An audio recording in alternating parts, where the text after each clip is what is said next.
Hi hello പുതിയൊരു വീട്ടിലേക്ക് എല്ലാവർക്കും സ്വാഗതം. ഇപ്പോൾ ആത്തച്ചക്ക സീസണാണല്ലോ. അപ്പം നമ്മുടെ പറമ്പിൽ കുറേ ആത്തച്ചക്ക ഉണ്ടായി കിടപ്പുണ്ട്.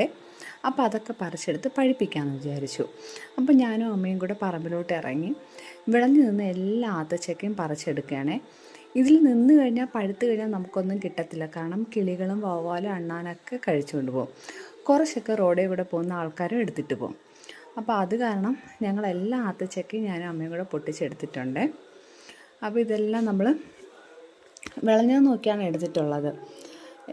ഇപ്പോൾ ഒരു 7-8 മാത്രമേ കിട്ടിയിട്ടുള്ളൂ. ബാക്കിയൊക്കെ ചെറുതാണ്. അപ്പോൾ അത് 2-3 ദിവസം കഴിഞ്ഞിട്ടേ നമ്മൾ പറിച്ചെടുക്കുകയുള്ളൂ. അപ്പോൾ നമ്മൾ 2-3 ദിവസം കൂടുമ്പോഴത്തേക്കാണ് പറിച്ചെടുക്കുന്നത്. കാരണം അത് എല്ലാം ഒരേ സമയത്ത് പഴുത്ത് കിട്ടില്ല. അപ്പോൾ ഒരു ലൈറ്റ് പിങ്ക് കളർ വരുമ്പോഴത്തേക്ക് നമ്മളത് പൊട്ടിച്ചെടുക്കും. ഇതേ ഒരു കളറ്. അപ്പോൾ ഇതെല്ലാം നമ്മളിപ്പോൾ ഒരു 8 കിട്ടിയിട്ടുണ്ട്. അപ്പോൾ ഇതെല്ലാം കൂടെ നമ്മളൊരു പോണിക്കകത്താണ് പഴുക്കാൻ വെക്കുന്നത്. അപ്പോൾ നമ്മൾ നേരത്തെ പറിച്ചെടുത്തതിൻ്റെ ഒരെണ്ണം ബാലൻസ് ഉണ്ടായിരുന്നു. അപ്പോൾ അതിപ്പോൾ പഴുത്തിട്ടുണ്ട്.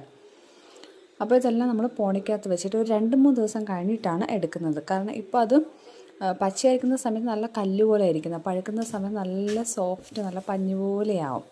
അപ്പോൾ ഇത് പഴുത്ത് കഴിക്കാൻ നല്ല ടേസ്റ്റാണ്. ഇതിനകത്തൊരു ചെറിയ കറുത്തൊരു കുരുവുണ്ട്. അപ്പോൾ കുട്ടികൾക്കൊക്കെ കൊടുക്കുമ്പോൾ അത് സൂക്ഷിക്കണം. അതുപോലെ ഒരുപാട് ഗുണമുള്ളൊരു പഴമാണ്. അപ്പോൾ നിങ്ങളുടെയൊക്കെ നാട്ടിൽ ഈ പഴമുണ്ടോ? എന്താണ് ഇതിൻ്റെ പേര് പറയുന്നത്? ഞങ്ങളിവിടെ ആനമുന്തിരി എന്നും ആത്തച്ചക്ക എന്നാണ് പറയുന്നത്.